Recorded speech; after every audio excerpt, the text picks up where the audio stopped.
Salut! Dans cette capsule vidéo, nous allons poursuivre le travail avec les modes de représentation. Pour ce faire, voici une situation texte dans laquelle nous allons travailler les modes de représentation. Dans le cadre d'un voyage étudiant, Mélanie a prévu 320 $ pour faire ses activités. À chaque jour, elle s'accorde un budget de 40 $. On s'intéresse à la relation entre le montant d'argent qui lui reste en dollars et le nombre de jours écoulés depuis son départ. Dans ces situations, c'est très important d'être capable d'identifier la variable indépendante et la variable dépendante. Ici, si nous retournons dans le texte, nous avons deux variables, le montant d'argent qui lui reste et nous avons le nombre de jours écoulés. Dans cet exemple, on commence par fixer notre variable indépendante. C'est un truc qu'on s'était donné précédemment. Le nombre de jours écoulés aura un impact sur le montant d'argent qui lui reste. Mon nombre de jours est donc ma variable indépendante. Je vais l'écrire ici. Nombre de jours écoulés. Nécessairement, le montant d'argent qui lui reste est influencé, dépend du nombre de jours, raison pour laquelle c'est mon montant d'argent restant, qui sera ma variable dépendante.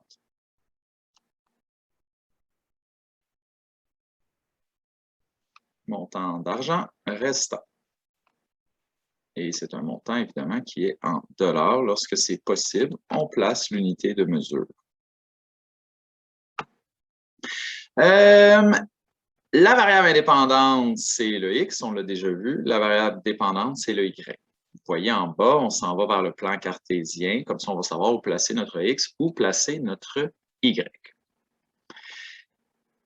Un autre mode de représentation est la table de valeur. Donc, ce qu'on vient de faire, c'est un mode de représentation sous forme de texte. On peut décrire une situation avec des mots. On peut aussi décrire une situation avec une table de valeur. Donc, on veut faire une association entre des X et des Y. Ceci est une fonction parce que pour chaque nombre de jours, il va lui rester un seul montant d'argent. Au départ, elle a 320 $. Donc, lorsque le nombre de jours est à 0, au début de son voyage, avant de partir, peu importe comment vous le voyez, nous sommes à 320 $. Par la suite, dans le texte, je vais vous l'encadrer, c'est indiqué qu'elle a un budget de 40 $ par jour pour ses activités. Ça, ce que ça va avoir comme impact, c'est qu'à chaque fois qu'on va additionner une journée, son montant d'argent va diminuer, comme je vous l'ai souligné, de 40 $.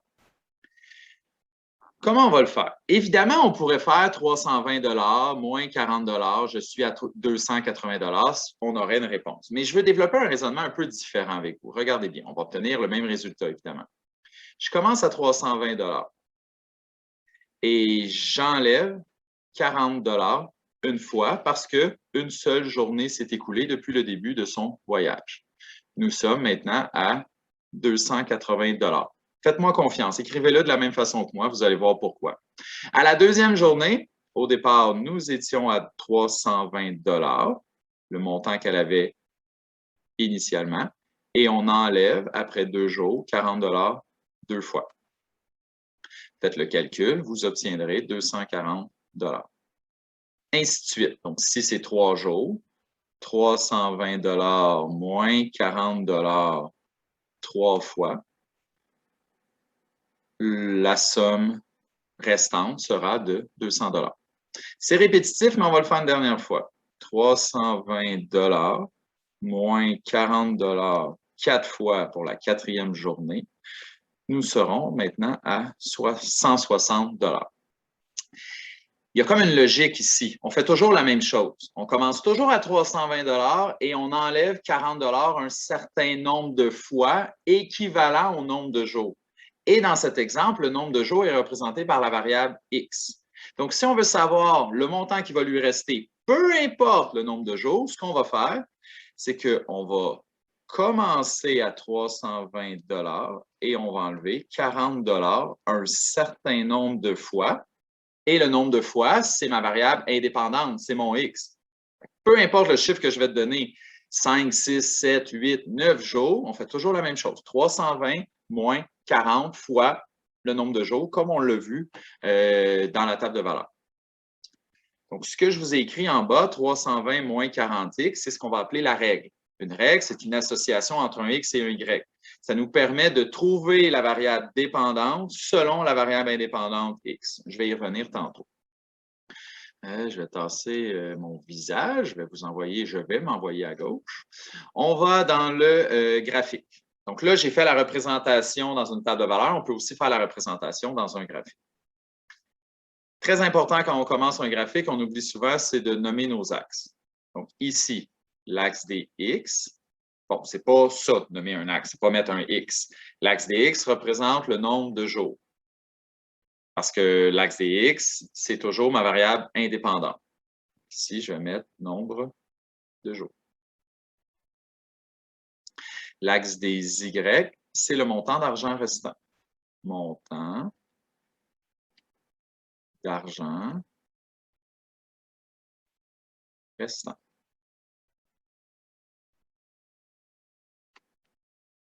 On va donner un titre à notre graphique. Moi, j'aime bien donner, j'ai comme une formule, là, une idée pour mes titres de graphique. Je dis toujours la variable Y selon la variable X. Dans mon exemple, la variable Y, c'est le montant d'argent. Que va représenter mon graphique? Il va représenter le montant d'argent qui lui reste selon le nombre de jours. Montant d'argent restant selon le nombre de jours. Vous commencez un graphique, 3 choses super importantes, 3 choses. Vous identifiez votre axe des X, votre axe des Y et vous donnez un titre. Maintenant, nous allons graduer l'axe des X. Si vous regardez la table de valeurs, on avait des bonds de 1. Avec des bonds de 1, ça va bien aller. Je vais commencer à 0 et j'augmente de 1 à chaque case. Ça me donne un pas de graduation de 1. Vous n'êtes pas obligé d'aller jusqu'au bout, là. Ici, je vais arrêter à 8, tiens. Mais vous pouvez y aller, vous pouvez ne pas y aller, tant que vous avez donné un certain pas de graduation pour bien montrer où vous allez. C'est excellent.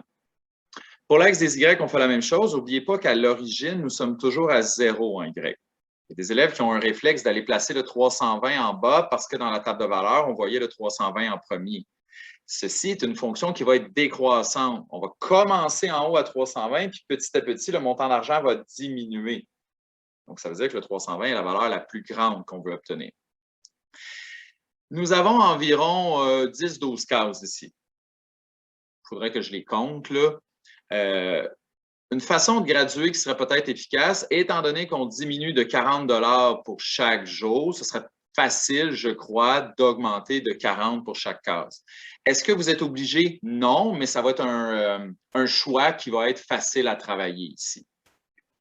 Et si on a, comme je disais, 10-12 cases, 10 fois 40, ça donne 400, je vais être capable d'aller placer mon 320. Si, à l'inverse, vous aviez fait, je ne sais pas moi, des bons de 20, ben 20 fois 10, ça donne 200. Je n'aurais pas été capable de placer mon 320. Vous devez vous trouver un pas de graduation qui va vous permettre de placer, évidemment, vos plus grandes valeurs. Et la plus grande ici était à 320. J'ai choisi 40. Donc, ça va faire 0, 40, 80, 120. Là, je n'ai pas vraiment le choix. Il faut que je les écrive tous parce que je vais vouloir savoir où est situé mon 320.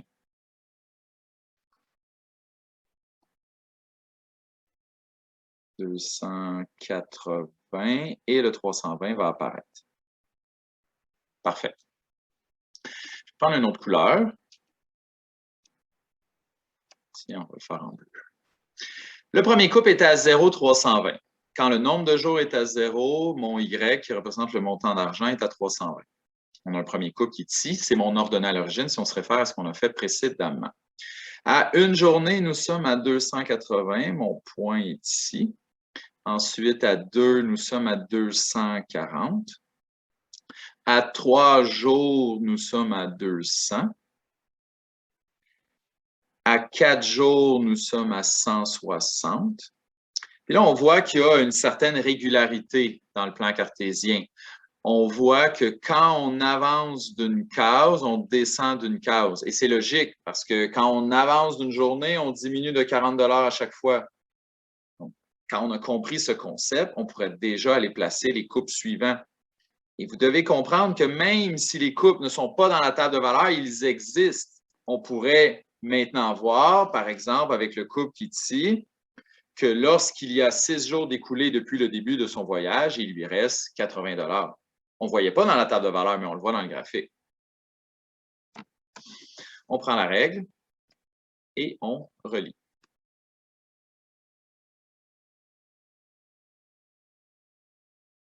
C'est un autre mode de représentation. C'est une autre façon de représenter une situation, une relation. Ici, c'est une fonction entre une variable en X, une variable en Y, soit le nombre de jours et le montant d'argent qui lui reste. Une autre façon, c'est la règle. Une règle, c'est un bon outil qui nous permet de déterminer combien il nous reste d'argent après X jours ou combien de jours se sont écoulés lorsqu'il me reste un certain montant d'argent.